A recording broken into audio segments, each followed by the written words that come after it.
right, and we're back for another episode of the Lakers Fast Break podcast. It's Gerald Glassford coming right back at you here from Lakers Fast Break.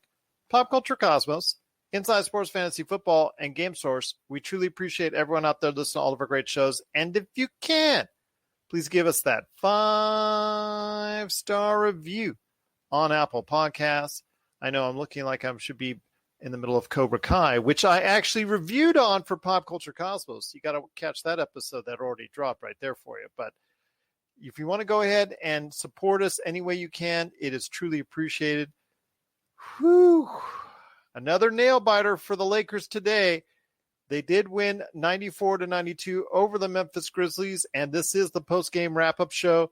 We do appreciate everyone listening and following us. If you can, support us at Thrive Fantasy, the daily leader in fantasy sports betting, player props. If you want to go ahead and do that for the NBA, NFL, upcoming Major League Baseball, PGA, and esports, just drop in the code LFB, and they'll go ahead and match your first deposit, dollar for dollar, up to $50. Also, you got to make sure you put in your first deposit at least $20 or more, but that's from our friends at ThriveFantasy.com or Thrive Fantasy on your local app. But I tell you what, good enough game. We'll take it. Sliding by, up by almost 8 in the last minute. In fact, they were up by 9 in the last minute, but managed to almost lose the lead. They sure almost fumbled away, but they did come out the victors, 94-92 over the Memphis Grizzlies in a back-to-back game, the second of a back-to-back. And here today to talk about LeBron's saving performance once again. Stop me if you heard this, Tom, and everyone out there. Not so good floating through once again. Pretty good defensively, but he is back again to talk about it. It is LakerTom. Again, LeBron James was here to save the day. It's a good thing LeBron didn't decide to take off the first 30 days like was predicted, when the schedule first came out, because the Lakers would not have a 6-2 record like they do. I excuse the last little hiccups at the end of the game because we really had it won. I think what was impressive about this game for me, Gerald, was the combination of offense and defense that we saw from our superstars. AD really has not been a force defensively. In fact, up until this game, he ranked last on the Lakers in the defensive ratings for individual NBA players on the Lakers. So and you've been very good at pointing that out. Actually, I wanted to compliment you in pointing that out. He was great, and that last block both LeBron and AD made clutch blocks and clutch baskets going down the end. That pocket pass to AD for the dunk at the end. That this is the formula that's going to win the championship. It always will come down to how your superstars play, and Anthony Davis and LeBron James saved the Lakers' skins tonight. So congratulations for the Lakers. They've got 4 wins in a row now. They're 6-2. With the rest of January is going to be interesting, and then we start February against the Milwaukee Bucks. So we have a chance, if we can continue to run, to build up a record that's comparable to what we did last year when we were 25-3 after that opening season loss to the Clippers. So you breathe a sigh of relief. I really wasn't worried because it was there just wasn't enough time for the Grizzlies to come back. Again, the Grizzlies, give them credit. Down 3 of their best players, and they came back and played well. This may have dropped the Lakers out of the top 5 offensively, but it probably solidified their position top 5 defensively. It was still a good defensive game all the way through. Not against the best competition, of course, but slowly but surely the defense is coming to life, and the team is starting to learn how to play without the rim protection they had last year, and still to excel defensively. That's one thing they have to go ahead and keep focusing on, is trying to go ahead and hone in that defense. You don't have the shot blockers that you once did back there. AD is not the shot blocking force we have seen up until today. That's something that we've talked about for a while now.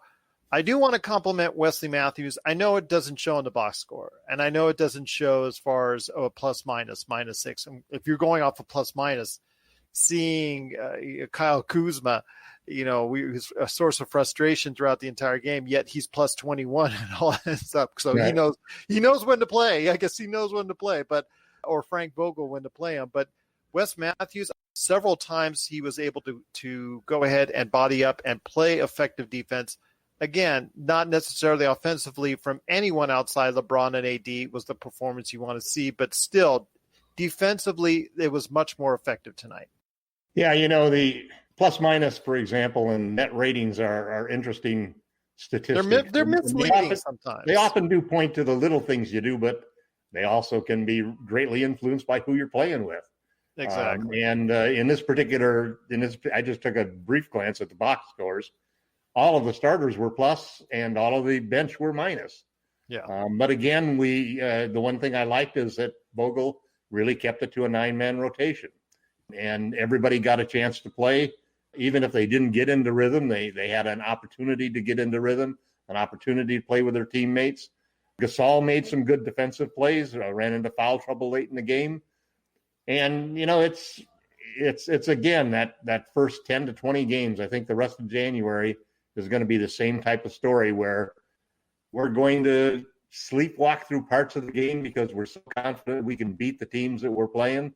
But slowly but surely, we're seeing the players come out, starting to get their legs. The turnovers in the first half were extremely frustrating. We played good defense, but my God, we turned the ball over like crazy. We had a bad shooting from three-point land, only shot 29%, so that will drop our percentages there and our position in the rankings. We were the third best team in the league before tonight. But overall, you can't complain. These are the types of games that if you're a champion, you come through and you win.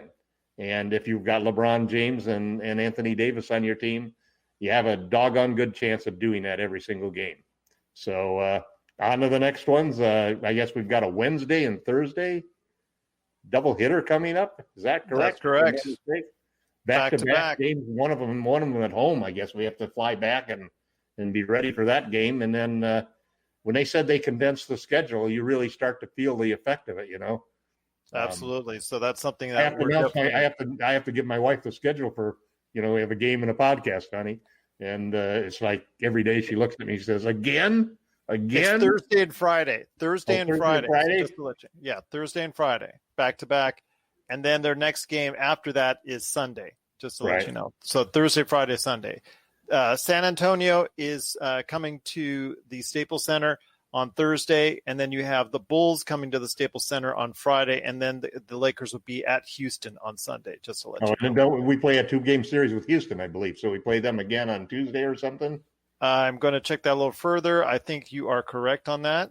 So that is coming up to 12th. That is correct. Back-to-back at Houston. So and this lets you see that this particular season, when you compress the games like that, I mean, there's very few chances that a team has to actually have a practice during the regular season normally. Yeah. Because it's only when you get 3 games off will the coach actually schedule a practice. And when you only get 2 games off, it's really hard because you want the players to recover. And so generally you have a shoot around, you have a film session, but you don't actually go out there and scrimmage. What it means is these games are the scrimmages. These games are where the players have to work out the wrinkles and work out how they get along with their teammates and figure the game out. It's realistic to expect a little bit of erratic play for the first 20% of the season, which is, in our particular case, the first 14, 15 games. And then we hit a streak where I think we play the top 3 teams in the East in a 5-game series of games. We end up playing the Bucks, the 76ers, and the Celtics, which in early February. And that should be really that's when I expect the team to really start to gel, the players to really start to focus. Hopefully the sloppiness and the nonchalance and the overconfidence that you get from playing non-playoff teams will be gone, and you're into the heart of the season, and then you can start really competing. So we still probably got the rest of this month as our extended preseason. And then hopefully we get into the real games that count against the teams that are going to be the teams that you're likely to meet. Should you get to the finals, it'll be one of those teams. I'm especially looking forward to the game against the 76ers. They seem to be right now maybe the most dangerous team in the East, at least from their record standpoint. Absolutely. I agree with you on that. They're playing very well right now. Tobias Harris has found finally the kind of play that they want to go ahead and have in Philadelphia. And as was noted today, wouldn't you know, it comes under Doc Rivers, who was basically laughed out of the LA Clippers and moved to Philadelphia. And look what happened there. Seth Curry is playing very well himself. So, yeah, there's a lot of great things that I'd like to see when they match up against Philadelphia. And Philadelphia has always been a strong home team. But getting back to what we're with the Lakers, like you said, it's just, can they go ahead and make their way through this laissez-faire schedule right now and keep focused enough to go ahead and not get any surprises? Because you see, going into the fourth quarter and even into the early part of the fourth quarter, they're down. They're just not able to go ahead and muster enough strength. You could see that they just could go ahead and have the lead anytime they wanted to. It's just a matter of effort, I think, at some times that I saw. But on the defensive end, finally, we were able to see some signs of life there, more to what Frank Vogel was like to seeing. But they just need to put it together all in one package. And as of yet, I have yet to see that. Yeah, it'll be interesting. Yeah, I think the other thing you're going to see once you get into February is I don't see the team continuing to do the 11-man rotation. I think that there's going to have to be somebody who's going to be out of that rotation because it does make it a very hard substitution. It puts you with so many different combinations of players on the floor that it's hard for guys to get into a rhythm in a sense of who they're playing with. One of the nice things about having an 8 or 9-man rotation is that everybody knows when they're going into the game. They know who's going to be in the game with them. They're able to develop some rapport, and they know what this player and that player, where they want the ball, how they want the ball. You just develop a true rotation that actually is of people that know how to play with each other and have experience doing that. When you're early in the season like this and you've got 5 new guys and Frank is shuffling around and going every game with a different type of rotation. I mean, we haven't seen Matthews closing games. That was a brand new situation today. And you look at all of the different things going on, it's really hard to play when you're doing that. And especially when you're talking about an 82-game season, because all of a sudden it becomes like gym ball, where you go into the gym and you got 4 new guys that are going to be that you pick up to play with and you call next on the court, and you're out there and you don't really know what's happening with the guys, and you don't have that built-in experience that you get from playing a whole season with people and playing with the same guys over and over. So we're fortunate that we got LeBron James and Anthony Davis to save the day, and I'm sure there are going to be many more games over the next 2 weeks where we're going to see that same formula come to forth. This is Raphael from NBA Draft Junkies.com, and you are listening to the Lakers Fast Break.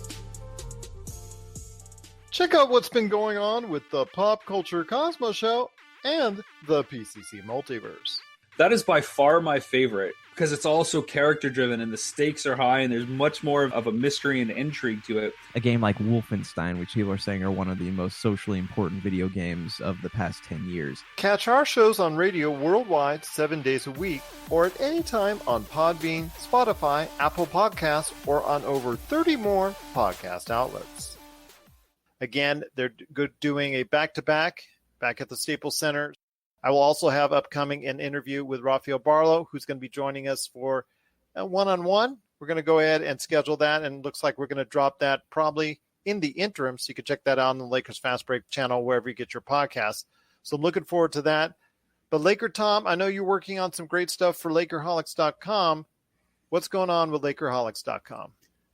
I've been trying to basically talk about the defense that we're playing, the difference, the fact that in addition to the changes in the roster and the shortening of the schedule, the Lakers are playing a completely different defensive approach than they used last year with Frank Vogel, in that we had 2 rim protectors who basically weren't very good at defending on the perimeter. So as a result, every time there was a screen or every time a person attacked the paint, you had drop coverage, which means that the center is going to slide back and protect the rim. He's not going to go out and try to attack the ball handler or attack the shooter. And you give up a lot of easy mid-range shots and a lot of activity right around the key that you didn't normally give up.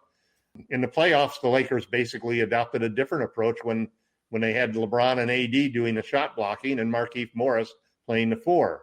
And what you ended up with was a faster, quicker, more athletic lineup that was able to switch on players, that was able to make rotations faster, was able to challenge shots everywhere, in the mid-range and at the three-point line. They've actually tried to make a switch where they're taking, let's call him a smarter player in Marc Gasol and a more athletic center in Montrezl Harrell to replace two guys who were both very athletic but limited on their ability to defend once they got away from the rim. Yeah. And having to learn how to play that way is totally different for everybody on the team, even the guys who are returning, because you can't give guys in the outside the room that you used to be able to, or you have to give them more room now because you don't have anybody behind you protecting your back at the rim the way you used to do with Dwight and JaVale. So you got to stay in front of your man. You've got to be able to switch fast. We're seeing a lot of trapping where they're going to trap and then rotate, where guys are rotating 2 or 3 guys and rotating at the same time. And when it works, it's terrific. It's the formula that we use to win a championship. And it's the formula that we're trying to get these guys, especially the new centers, Gasol and Harrell, used to playing. So I'm spending a lot of time both in the comments and in the articles I write, explaining that situation, the difference and how it's affected the Lakers defense early in the season, and also the good progress that we're making toward achieving that. These last two games that the Lakers played against the Grizzlies, even though they weren't a playoff competitor, the defense was excellent overall. There were obvious lapses here and there, but generally speaking, guys were challenging shots.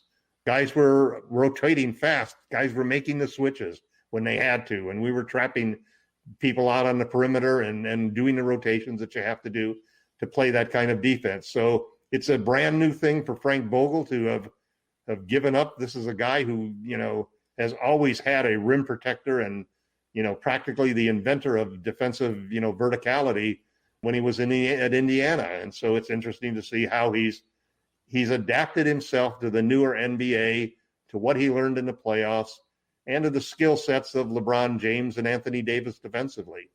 We saw that tonight with the blocks that came at key moments from both LeBron and AD. So we're making good progress. I still think we're probably 5 or 6 games away from being able to make the right moves. And I think part of those big decisions that Frank is going to make is deciding who's going to be closing games. I don't think we're going to be closing by committee once we get a little further down the road.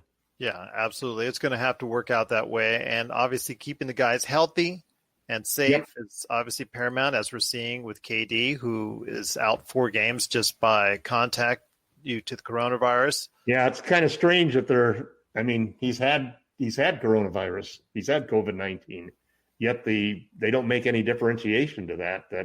And part of it is that they don't have complete evidence as to the transmissibility of the disease once you've had it. You may not be able to get it, but you may be able to carry the virus and transmit it to other people. So they're on the side of caution, my friend. You got to be careful, They're on the side of caution.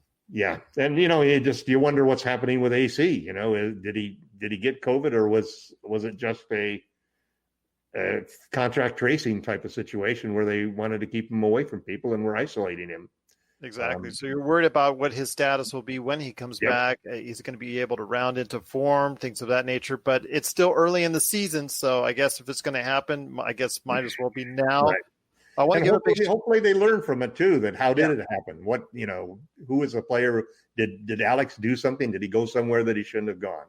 You wouldn't expect that from a guy like Alex. He doesn't have the reputation of a guy. But again, hold on, LakerTom. It's not always them going to a. No, it could be the grocery store, or it could be DoorDash coming to your door and leaving a package. No, I wasn't insinuating that. Yeah, you could go to Costco.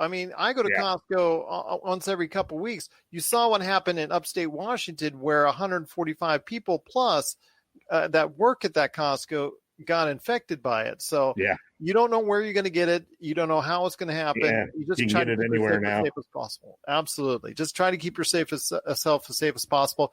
Thank you for the thumbs up, including Chris LeBron. Want to go ahead and give a shout out for the offtheballnetwork.com. Give him a shout out there. They do a lot of great work as far as out there for all the sports coverage. So offtheballnetwork.com. Thank you for the thumbs up. Truly appreciate it. And thank you, everyone, for watching and listening. But before we head on out, my friend, I want to go ahead and, again, let everybody know we'll be back to back Thursday and Friday. So you're going to see our ugly faces again this Thursday and Friday for the back-to-back games when the Lakers go ahead and come home to Los Angeles. They're going to go ahead and start off with San Antonio on Thursday. Our last game of the year with San Antonio, actually. Yep. So we're going to see more San Antonio again, but we truly appreciate you listening to us, watching us, following us, doing everything you can to help us out here at the Lakers Fast Break. Again, stop me if you heard this before, like last season. Anthony Davis, LeBron James, they came to play today. Anthony Davis with 26 points, 10 rebounds, and 3 block shots. Finally, a game that was more what we're used to from the Lakers. And also, of course, LeBron James turning it on in the fourth quarter once again. You knew he wouldn't be stuck with 5 at halftime, but 26 points, 11 rebounds, 7 assists. Funny how for the most part, now before we head on, I want to ask you one last question. Funny how for the most part, his assists are a little bit down, even though up until today's game, the offense was up. Maybe Schroeder is taking a little bit of the usage because of that. I'm just speculating. I don't have a hesitation at all to say that LeBron could get his 11 assists per game if he wanted it. But I tend to think that he's doing two things that are maybe his version of load management. Instead of taking off the first month like everybody was suggesting that he was going to be doing, he's done two things differently. One is that he's picked his time and place to really have an impression on the game. And you notice those assists are coming in the fourth quarter. Those points are coming in the fourth quarter. Those points are coming when the Lakers need them, and the same with the assists.